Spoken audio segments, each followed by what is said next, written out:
Okay, so this time we're going to talk about just the poem to His Mistress Going to Bed.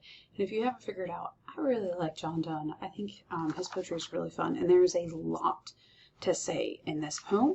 But I'm going to try to keep this as brief as I can and just hit main points, but know there's a lot more to go through and kind of sift through and think about.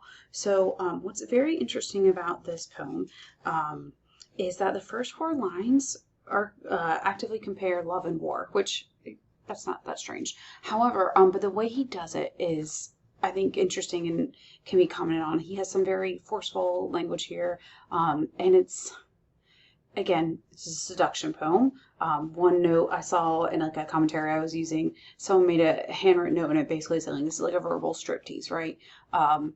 If you didn't get that, here we are.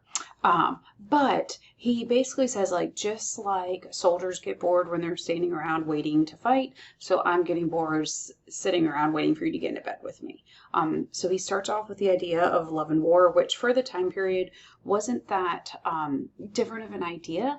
And he's also going to discuss love from 2 perspectives. There's 2 main thoughts, schools of belief for this period about love, whether like the ultimate love is just like, you know, that sexual experience, or ultimate love is actually transcending that and moving into a more spiritual level of love, and your love can reflect like your relationship with a deity, kind of like that ultimate intimate love.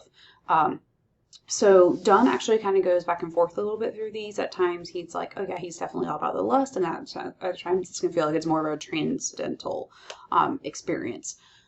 So there's a lot going on here. I also need to make a keynote that mistress does not mean like the woman I'm having an affair with.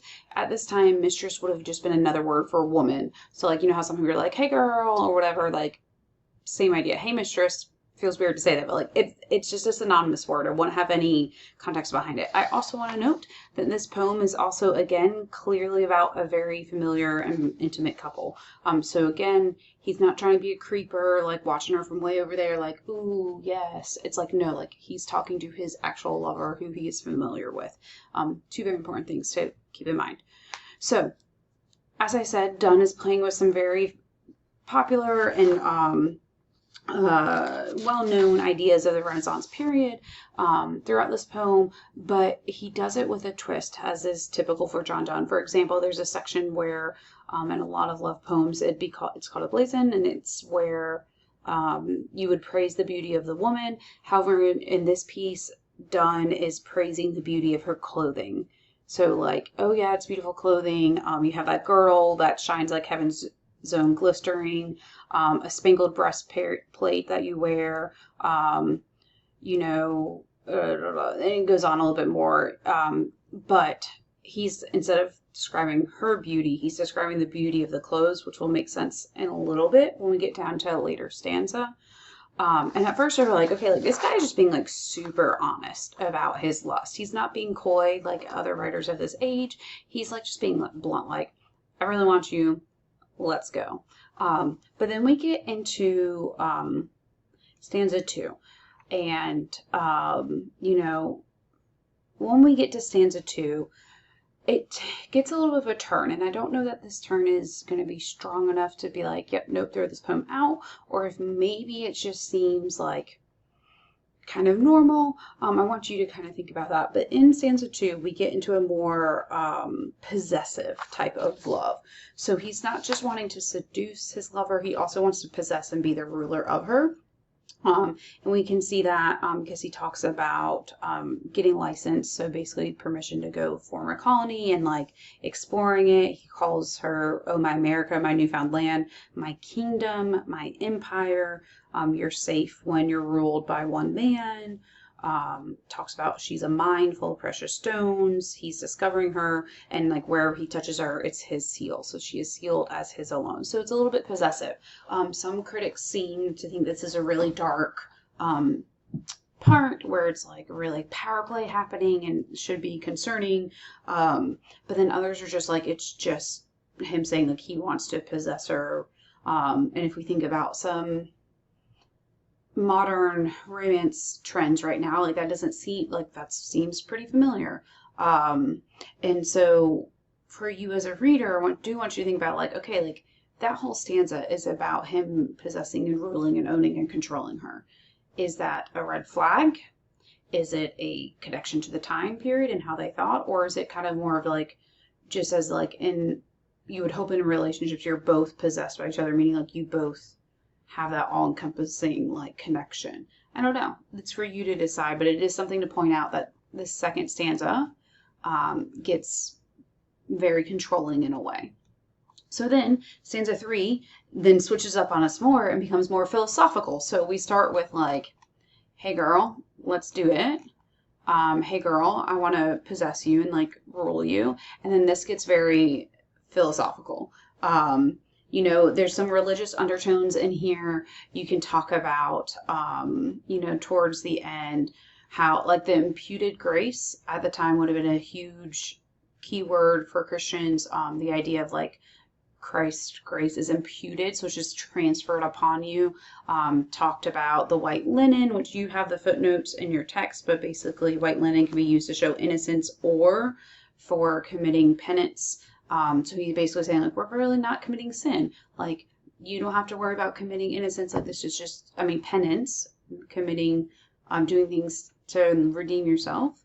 There's nothing wrong with this. And then there's also some other ideas, like the idea of gems which women use, or like Atlanta's falls, Castleman's views, that when a fool's eye lighteth on a gem, his earthly soul may covet theirs, not them. So earlier I mentioned how he was talking about how beautiful the clothes were and how like they were there as a distraction. He just wanted to take them off. Well, that comes back here. He's saying, you know, women are covered with these outer adornments, these gems. And they're meant to distract and deceive men. So men who are not truly in love, truly connected on that spiritual level are just distracted by that and get caught up in lust and go that way. But then he goes on to say, like pictures or books, gay coverings made for laymen, all thus women thus arrayed. So like women are always covered like for distraction. Themselves, meaning women, are mystic books which only we must see revealed. So basically, if you are a wise man, if you're a lucky man, if you're a truly in love person, you have this idea that you're not going to get trapped by these gems, these outer layers, and you will get to see the true woman underneath. Let's also not take away from the fact that Donne is also saying, if you're lucky, the woman will take your clothes off for you and, you know, do your thing. Again, sorry guys, it's a seduction poem. We've got to keep that in mind. All right, so he gets very philosophical here, which is very John Donne-like, and makes these connections beyond just like, we want to get like intimate together, but also saying like, hey, like, don't get trapped in this outer view, and it can become spiritual, which there is a lot of conversation there going on that is not in our modern sense.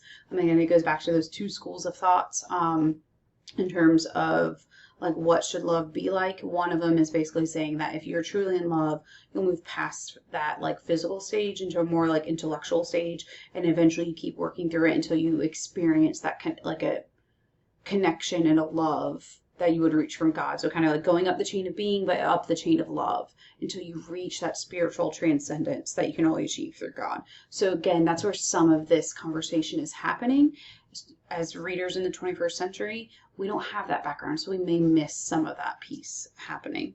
But then he goes right back to the beginning. He's like, to teach thee I am naked first. Why? Then what needst thou have more covering than a man? So ending on this really light-hearted joke and moment, returning back to stanza 1 in a way, like, hey, you know, I'm leading by example. I'm in bed with no clothes on. Why aren't you being like me? So start out with very seductive, want to conquer you, philosophical ideas of what love can be and should be. Oh, but don't forget, like, why are we really here? So I think this poem is really fun. I think it surprises students sometimes when you guys realize that, like, seductive poetry and, you know, talking about sex was very normal.